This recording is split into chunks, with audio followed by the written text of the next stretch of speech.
disampaikan oleh Nabi yang diajarkan kepada Muadz bin Jabal, ya Muadz, atau kama qala Rasulullah sallallahu alaihi wasallam, wahai Muadz, u'allimuka du'aan, aku akan ajarkan kepadamu satu doa. Ya, dan jelas kalimatnya. Bisa mengentaskan kesulitanmu, utang-utangmu, dain kalimatnya tuh, walaupun itu sebesar Jabal Uhud, gunung Uhud. Masya Allah. Ya, Muadz, maukah engkau aku ajarkan satu doa yang kalau engkau baca itu, engkau punya utang, terjebak dalam satu kondisi, ya, walaupun sebesar gunung Uhud, Allah akan melapangkannya. Ya, teman-teman yang pernah umrah, pernah haji, tahulah seperti apa gunung Uhud itu. Ya, panjangnya luar biasa dan seterusnya. Itu ilustrasi. Ya, bukan berarti harus segunung Uhud begitu. Gambarannya sebanyak apapun. Kalau benar-benar kita terkoneksi dengan Allah, bukankah Allah Maha Kaya, Maha segalanya, yang mudah mengangkat, mudah menurunkan, mudah memberi, mudah juga menghilangkan sesuatu, mengangkat yang baik, memberi yang baik, menghilangkan yang buruk, itu kan? Dan seterusnya. Maka Muadz tentu mengiyakan, dan Nabi kemudian sallallahu alaihi wasallam memberikan petunjuk doanya, gitu kan? Maka beliau memulai dengan Allahumma, gitu kan? Kalau kita baca ayatnya kan qulillahumma, ya. Nah, kita bisa bacakan langsung potong dari kata Allahumma-nya berdasarkan pengajaran dari Nabi sallallahu alaihi wasallam kepada Muadz bin Jabal. Itu bisa dicek di hadisnya. Allahumma malikal mulki. Coba buka mushafnya ya. Buka mushafnya. Teman-teman buka mushaf ini, mushaf masing-masing di rumah, cari Quran surah ketiga Ali Imran ayat 26. Kan kata kulnya di situ, kalau kita baca Quran harus dibaca semuanya, qulillahumma. Tapi kul itu kan katakan, ya, perintah Allah kepada Rasulullah. Nah, kita bisa dalam konteks berdoa, kita bisa langsung bacakan dari Allahumma-nya. Allahumma malikal mulki. Saya ulang ya. Allahumma malikal mulki tu'til mulka man tasha' wa tanzi'ul mulka mimman tasha' wa tu'izzu man tasha' wa tudhillu man tasha' biyadikal khair innaka 'ala kulli syai'in qadir. Jadi dimulainya dari Allahumma-nya sampai ke ujung ayatnya. Sudah? Dah ya? Kemudian teruskan Rahmanad dunya, Rahmanad dunya. Saya tulis ya, teman-teman nanti bisa screenshot ya. Rahmanad dunya wal akhirah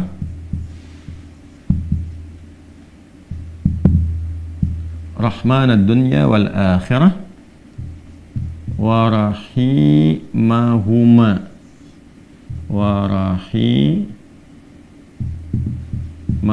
Teruskan. Jadi begitu selesai yang Ali Imran 26-nya, ya, kita baca dari Allahumma-nya. Allahumma malikal mulki tu'til mulka man tasha' wa tanzi'ul mulka mimman tasha' wa tu'izzu man tasha' wa tudhillu man tasha' biyadikal khair innaka 'ala kulli syai'in qadir. Rahmanad dunya wal akhirah wa rahimahuma. Jelas ya? Tu'ti hima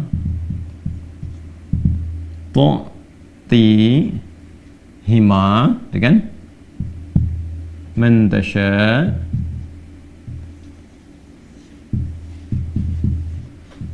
dah? Wa tamna'u minhuma man tasha'.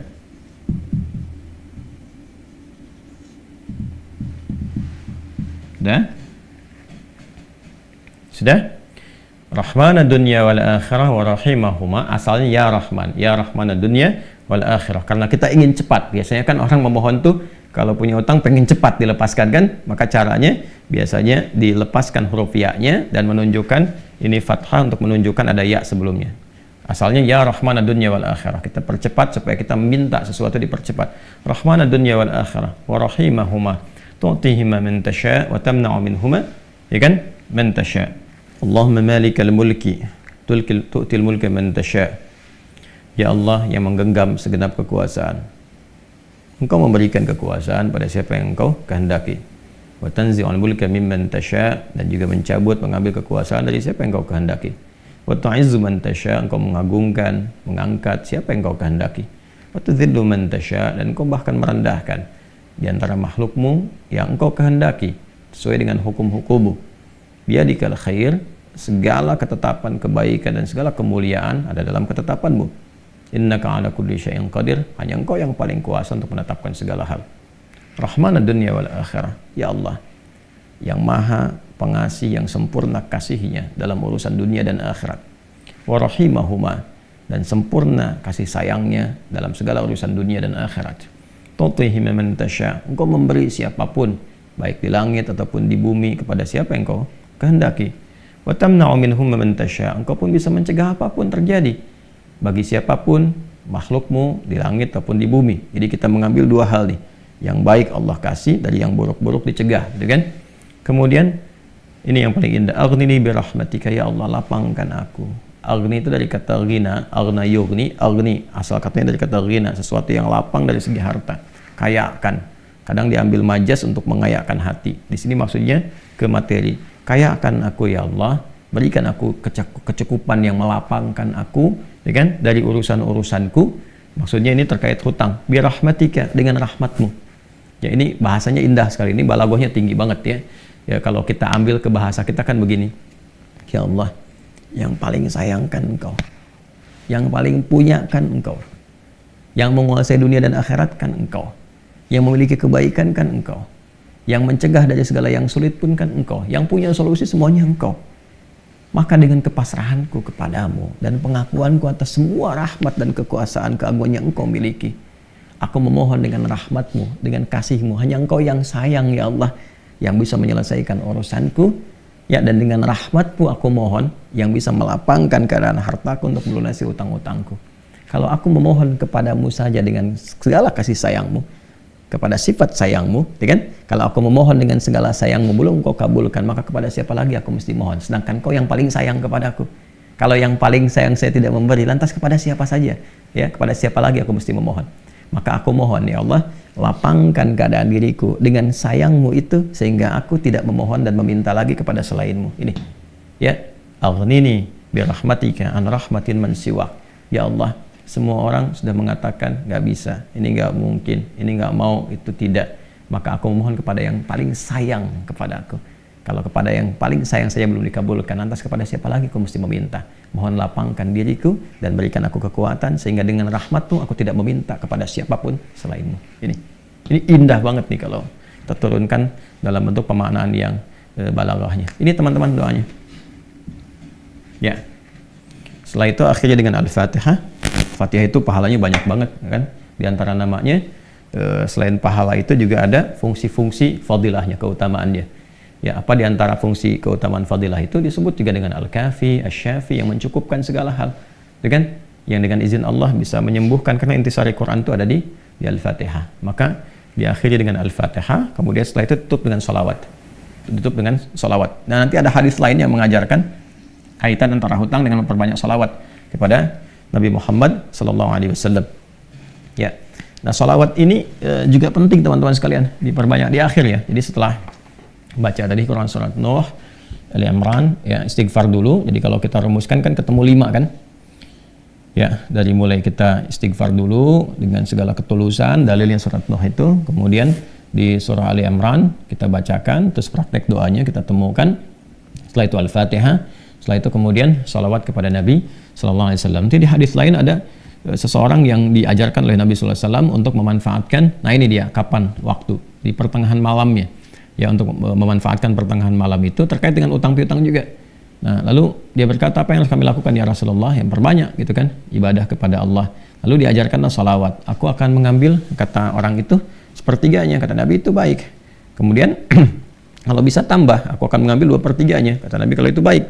Lalu kalau bisa tambah, aku akan mengambil keseluruhannya. Ketika orang itu menghidupkan salawat di akhir-akhir malam itu, ya maka Nabi SAW langsung berkomentar, kama qala Rasulullah SAW, maka Allah akan mencukupkan, bahkan melebihkan apapun yang kamu rasakan gitu ya, yang kamu hadapi. Nah, itu beberapa ulama menempatkan bab itu dalam pengantasan utang piutang. Jadi kalau kita temukan, ketemulah kemudian di sana 5 bagian, yang kelimanya ditutup dengan keadaan ini kapan, yaitu waktunya tengah malam, dan ditunaikan, diawali dengan sholat dulu untuk mengoneksikan diri kita kepada Allah Subhanahu wa Ta'ala. Jadi kalau Anda bertanya kapan ini dibacakan, ya saya ulangi, kapan ini dibacakan, yang paling pokoknya adalah di pertengahan malam, di 1/3 malam.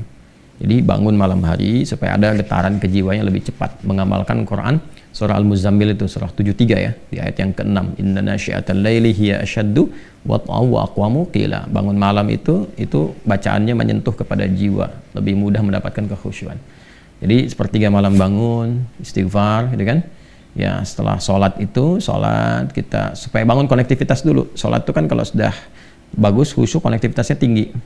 Setelah itu baru diistighfari, istighfar menjelang sahar. Ya, wabil asharihum yastaghfirun, menjelang sahar mereka banyak istighfar. Nah, kalau sudah beristighfar, itu Masya Allah nanti di Quran surah ketiga ayat 17 itu nanti akan diberikan oleh Allah 4 kekuatan yang bersanding dengan orang istighfar. As-sabirina was-sadiqina wal-qanitina wal-munfiqina wal-mustaghfirina bil ashar. Punya kekuatan untuk sabar, punya kekuatan untuk membenarkan ajaran Quran dan mengamalkannya. Kemudian apa lagi? Qanitin, khusyuk ibadah. Orang yang biasa bangun malam istighfar di ujung malam tuh lebih khusyuk ibadahnya. Nanti wal munfiqin, bisa jadi rajin infak, setara itu. 4 itu bisa setara. Jadi orang yang istighfar, pemahaman pertamanya bisa setara amalnya dengan orang yang rajin infak, yang khusyuk ibadah, orang yang membenarkan isi kitab dan mengamalkan, serta orang sabar. Pemahaman berikutnya adalah mendapatkan 4 keutamaan ini. Bisa rajin infak. Bagaimana bisa infak kalau nggak ada yang diinfaki? Ya, makanya itu satu-satunya juga yang menguatkan kembali bahwa ketika bisa istighfar dipraktekkan di ujung malam, wabil asharihum yastaghfirun. Kapan istighfarnya? Setelah tahajud. Dari mana taunya? Quran surah 51 dari ayat ke-15 sampai ke-18. Innal muttaqina fi jannati wa 'uyun akhidina ma atahum rabbuhum innahum kanu qabla dzalika muhsinin. Ayat 17-nya, kanu qalila minal laili ma yahja'un. Kan mereka itu orang-orang yang sedikit tidurnya, maksudnya menghidupkan malam, rajin tahajud. Setelah itu apa? Wabil asharihum yastaghfirun. Menjelang waktu sahar, sepertiga malam ke waktu sahar, ya dekat-dekat ke fajar dia banyak istighfar. Nah, saat istighfar itulah dia dapatkan sampai hatinya khusyuk, baru bacakan ini. Ya Allahumma malikal mulki tu'til mulka man tasha wa tanzi'ul mulka mimman tasha wa tu'izzu man tasha wa tudhillu man tasha bi yadikal khair innaka ala kulli syai'in qadir. Rahmanad dunya wal akhirah. Itu tulisan ke sana. Wa rahimahuma tu'tihuma man tasha wa tamna'u minhum man tasha. Kemudian teruskan langsung ke bawah. Aghnini bi rahmatika an rahmati man siwak. Minta kepada Allah. Ya, setelah itu boleh sertakan kemudian bahasa-bahasa kita minta. Terus baca Al-Fatihah, tutup dengan salawat kepada Rasulullah sallallahu alaihi wasallam. Ya, itu dibiasakan. Nah, sampai mendapatkan kekuatan, tapi bukan berarti tidak berikhtiar. Setelah itu ikhtiar tetap. Ya, tetap berikhtiar. Ya, bagaimana cara berikhtiarnya? Ya, itu bisa kita bekerja dengan baik. Kalau nggak ada modal sama sekali, misalnya kita berikhtiar dulu dengan amal kebaikan. Datang ke masjid, berusaha rapi-rapi, gitu kan? Kemudian kita lihat ke DKM-nya, misalnya mengajukan dulu permintaan. Nggak usah banyak-banyak pinjamnya. Pinjamlah misalnya 100.000, 200.000 atau 500.000. Kemudian setelah itu cari peluang-peluang, misalnya di majelis-majelis ilmu kan banyak orang belajar itu. Ya, belilah modal tertentu, beli makanan atau minuman. Terus kontak ke DKM-nya, sampaikan. Ya, supaya nanti ada sinergi antara jamaah dengan yang dagang. Bicara dengan baik-baik sehingga nanti diumumkan. Ustadznya juga menyampaikan, berikan kelapangan kepada teman-teman yang sedang misalnya mencari rezeki berjualan, dapat dari situ, tambahkan lagi berdoa. Bisa jadi tiba-tiba Allah berkehendak menggerakkan orang-orang tertentu yang baik dan sebagainya. Ya kan? Jadi bukan datang ke ustadz untuk melunasi utangnya. Saya lihat beberapa teman-teman tuh kalau minta, saya terjebak riba gini, gimana solusinya? Mau minjam, mau minta dilunasin. Teman-teman saya itu udah tugasnya ngajar. Kalau antum tanya doang saya jawab, tapi ya, kalau urusan dunia carilah gitu kan, terkait dengan dunianya. Bisa antum ke Basnas, bisa ke bagian DKM masjid, bisa ke teman-teman pengusaha yang muslim yang baik-baik ya. Kalau saya kan ngajar gitu.